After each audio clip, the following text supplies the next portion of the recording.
Good evening and welcome to our first new weekly presentation of News Geelong, featuring extended news and sports stories as well as the Geelong and Surf Coast weather for the next 6 days. The TAC, the Traffic Accident Commission, has turned 25 and the celebrations were enjoyed by many as the Transport Accident Commission headquarters are now based in our great city, Geelong. The Harley-Davidson Toy Run will again be up and running on the 9th of December, starting at Cunningham Pier. And from the world of sport, Mitch Cleary leads off with an extended local sports coverage as the summer season of many varied sports begin. And we won't forget the weather for Geelong and the Surf Coast expected over the next 6 days. Lily will represent the future of community living in the Armstrong Creek region, with residents benefiting from a well-planned community that will provide a number of lifestyle opportunities, including a Surf Coast Highway entrance upgrade. Ian Nichols has more.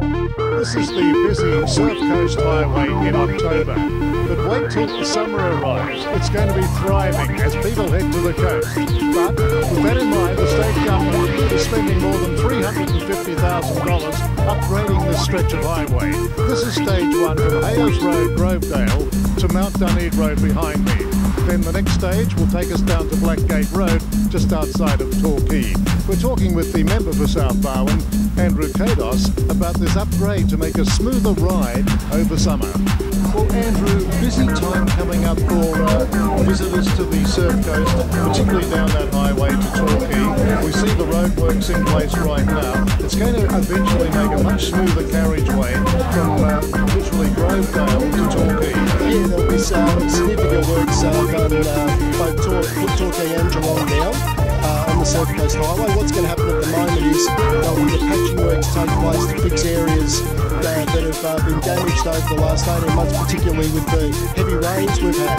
And then once the weather warms, the asphalt ceiling works will take place, which will be approximately around December before Christmas. But there's a $350,000 investment there into the Surf Coast Highway. Well, it's going to carry a lot more traffic, of course, for the extension to Armstrong Creek and Warralilly and all the building that's going on. It's going to become a very busy traffic thoroughfare from Geelong to the Surf Coast. Yeah, and that is true. Like it's not just the tourists who come to the areas. Torquay's population triples, quadruples in the summer months, but it's also those people who are going to be living in Geelong's southern suburbs and recreating down on the Surf Coast. So obviously we need to continue to have these upgrade works on the Surf Coast Highway.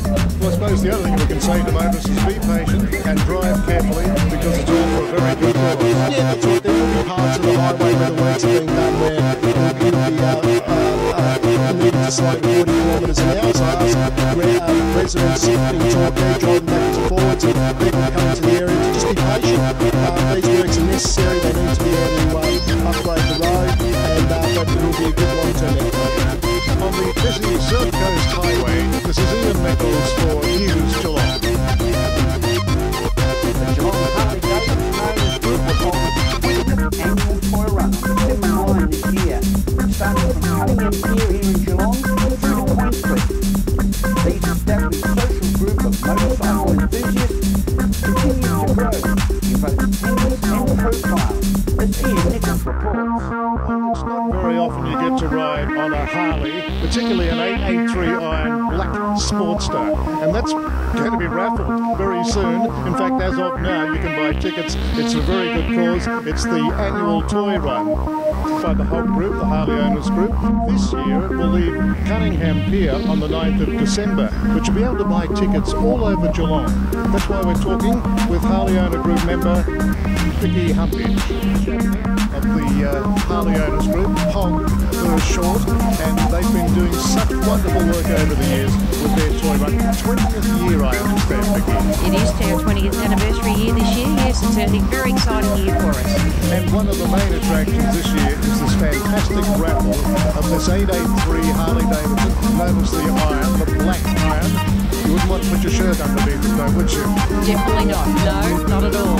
It's a magnificent looking machine, valued at more than $14,000, and you hope to sell lots of tickets. Yes, we've got quite a few lead-up days to Toy Run on the 9th of December, So we're hoping to sell lots of tickets so we can support the local Geelong charities. Now, I might add, the next opportunities viewers to this channel will be on the 4th and 5th of November. First of all, on the 4th at Corio Bunning, and that's a big store, of course, and you'll have a barbie there as well, I'm sure. Yes, we're doing ticket sales and running the barbecue that day at Corio Bunnings. But you're going to be all over the place, obviously. Yes, we're coming up. We're coming up to Camperdown, Rockabilly. We will be at Bunnings at Gorn Ponds, and then we will be back in here at Market Square. Right, well, I'm sure somewhere around Geelong people will be able to catch up with you. We know that you get lots of toys, but the money that you raise from this raffle will be used for some very, very worthwhile charities. Yes, we asked Bethany and Cottage by the Sea to provide us wish lists, which may be sporting equipment, wetsuits, all that type of thing, so we can actually, put some money back into the organisations for these type of things that the kids use on a daily, weekly basis. And also, you can buy the raffle tickets all the time at the Geelong Harley shop in Mercer Street. And we know that the children's ward at the Geelong Hospital also does extremely well. They do. We provide the children's ward with a lot of games and toys, things that the children can use while they're sort of convalescing after operations and sickness. Now, here's Geelong every year. Mothers get behind the toy run. You've always been going off from Mercer Street, the home of motorcycles, so to speak, but this year on the night you're going from the pier, which is a brand new venue. Absolutely. Yes, we're expecting a lot of bikes this year, being our 20th year, so we will be leaving from Cunningham Pier. We've got great support from the people that own the pier, so look, we're encouraging everybody to come down and have a look. We'll be leaving at about 10:30 from the pier. So bikes will be assembling there from about 9 a.m. in the morning. So look, it should be a fantastic, spectacular sight. So come on down, and we will be at Queenscliff after the ride by about midday.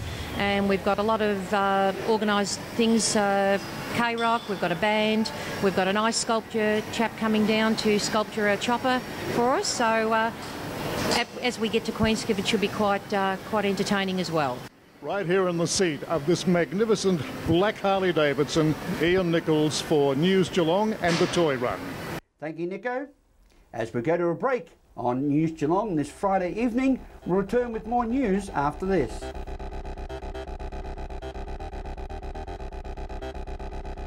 Welcome back to our Friday edition of News Geelong. The Transport Accident Commission headquarters moved to Geelong in January 2009 and has continued to deliver powerful road safety public education campaigns emphasising the personal costs of dangerous driving practices. This week the TAC turned 25 and continued its strong community message, as Mitch Cleary reports. How important has TAC been in the whole process of yourself? They've been life-saving. Without them, I'd probably be in a nursing home. Wouldn't have any quality of life. Due to the TAC, I've now got 24-hour nursing support. I've got a vehicle, a modified vehicle to get around in. And got my medical expenses got paid for, so without that, I wouldn't have nearly as good a quality of life. You were 6 at the time of your accident, and you said it came in 40 days later, and now it's 25 years. Can you believe what's happened in the last 25 years? Yeah, as I said, without the TAC, I wouldn't be where I am today, and I'm just glad that all these years later, they're still around, they're still supporting people who've had catastrophic injuries. I think it's a really good thing that they're still around 25 years later. Do you have a role with the TAC? Are you involved in speaking like you did today, involved in any way like that? I do a couple of road safety programs which are supported by the TAC. I suppose so those affiliations in that way I support the TAC. I'm involved in the TAC in other areas. And it's been 25 years. I know you don't really pull the strings, but what can you expect in the next 25 years, do you think? And it's just going to continue and grow and help people like yourself? Yeah, I think they'll link up with the National Disability Insurance Scheme. That hasn't happened in the past 25 years, so that'll be a new thing in the next 25 years. It's a wonderful opportunity to celebrate how we are able to look after people who've suffered from road trauma in Victoria. We have a very strong prevention program, and we want to keep reducing the road toll every year and the number of people with serious injuries. It's a great organisation, and we're very happy to be 25 years old. How proud of you of everything you've achieved in the last 25 years? I think all those people that have been involved in the TAC over 25 years have done a wonderful job. We can always do better at what we do, and we will continue to strive to do that, but it's a great scheme to look after Victorian motorists. I think there's the only one statistic that means anything, that's the road toll, and that continues to lower itself. You must be proud with that figure as well. We certainly are, and I mean, in the long term, we know that the only acceptable figure is 0, but we're a long way from that, and we'll keep working towards it. What can you expect in the next 25 years, I guess, is the next question, and where's the future lie of the TAC?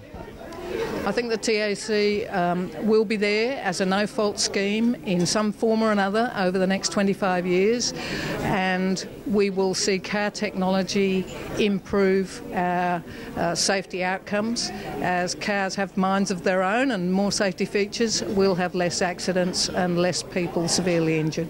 Well, Mr. Kane, 25 years is a long time in the aspect of the TAC, and if you cast your eye back 25 years, could you have expected it to be this successful? I did expect it to be successful because we were curing what was a long-term problem where people were not getting compensations they should have. The scheme was breaking down, and to take it out of private insurance hands and remove the need to establish fault so that everybody who was injured required compensation, required reimbursement for loss of wages, hospital expenses, they got it.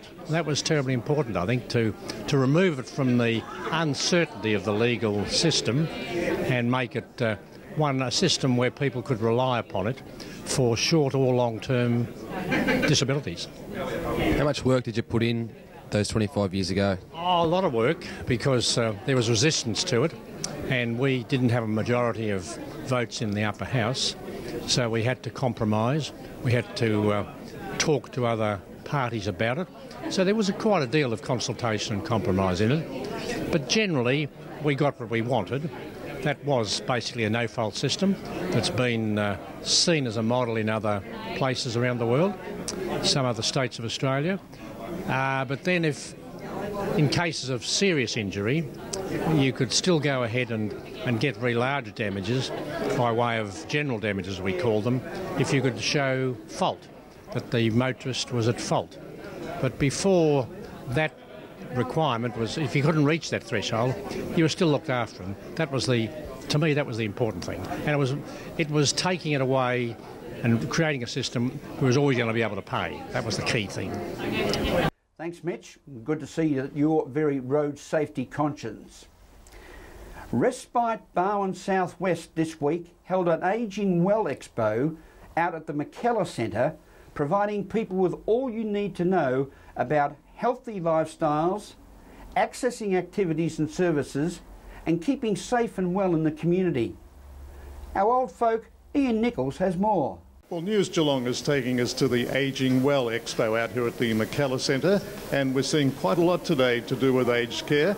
We're speaking with the Director of Community Care and Rehabilitation, Jodie Cranham from Barwon Health. Been busy already. We've had at least 100 people through, but we're expecting up to 300 people through today, which is wonderful. Yes, well, it's looking very busy, and there's so much to see and learn here, isn't there?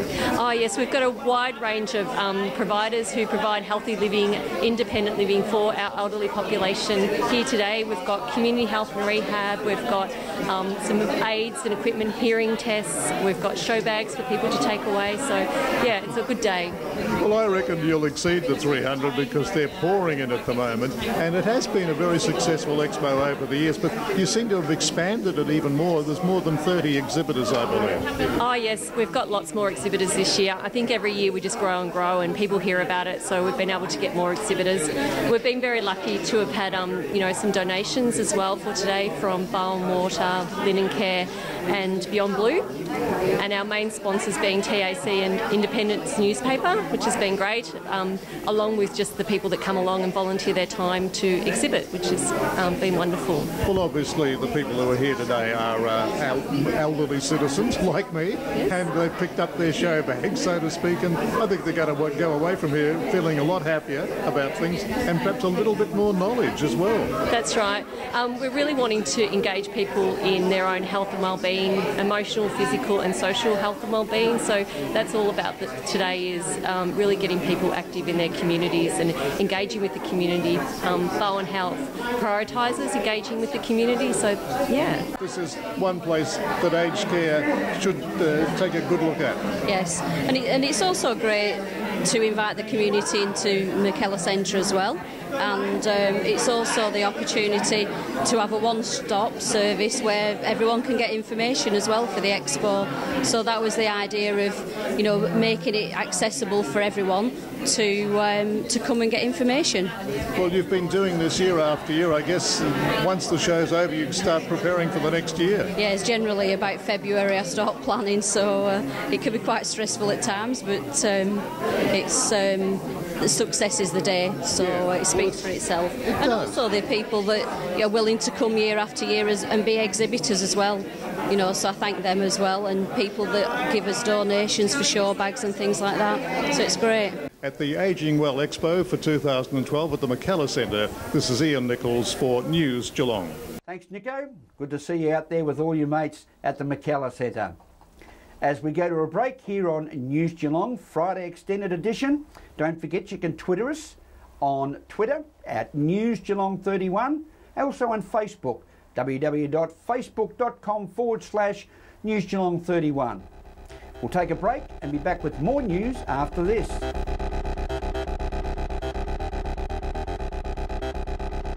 Welcome back to the sunny banks of the Bowen River here in our great city of Geelong. Hope the fisherman outside is catching some fish because he's been there for a while. We continue our extended News Geelong program here this Friday night. The 2012 Geelong Contemporary Art Prize is worth $30,000 and it's on exhibition at the present time at the Geelong Gallery, showcasing the best of contemporary Australian paintings practiced with 45 works by leading and emerging artists. Ian Nichols has more. The Wild Colonial Boys are the flavour of the month here at the Geelong Art Gallery. They've taken out first prize in this year's 2012 Geelong Gallery Contemporary Art Prize. A spectacular event, there's no doubt about that, and we're talking with the gallery director, Jeffrey Edwards. Well, it's one of the gallery's biggest events. It's every second year. Every year we do have a prize, and intervening we have the Print Awards, National Print Awards, and every second year, as in this year, we have the National Painting Awards. It's known as the Geelong Contemporary Art Prize, and indeed Geelong Gallery has had a Contemporary Art Prize not every year, but fairly consistently since 1939. These days, artists from around the land submit entries. We receive hundreds of entries, and we have a short list of 45 and then one single winning entry, and if we can, we like to buy one or two other works as well. It's really a cross-section of the issues, the artists, the techniques that are really current in contemporary Australian painting. Well, we've got the very best of the best here, the 45, as you say, shortlisted, and doesn't it cover an incredible range of ideas and paintings? Well, Ian, it exactly does. There's realism, there's naturalism, there's impressionism, there's abstraction. There is, as behind me, hyper-realism, almost photographic realism. We have Indigenous artists, both traditional Indigenous artists. Gladys Kamari is in the exhibition. Urban Aboriginal artists, Christopher Peace, with political statements, are in the exhibition, and a number of Geelong region artists. Indeed, we have works... Stop. Amanda Johnson, Canadian region artists in the exhibition. Amanda Johnson, for example, who paints a number of images to do with the Geelong Botanic Gardens. And she has that most extraordinary species, the dragon tree, which one encounters as one approaches the Botanic Gardens.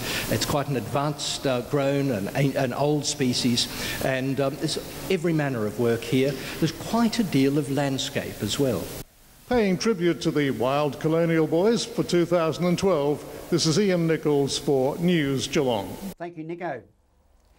The lead up to local council elections continues to warm up as the voting ballots will soon begin the big mail out.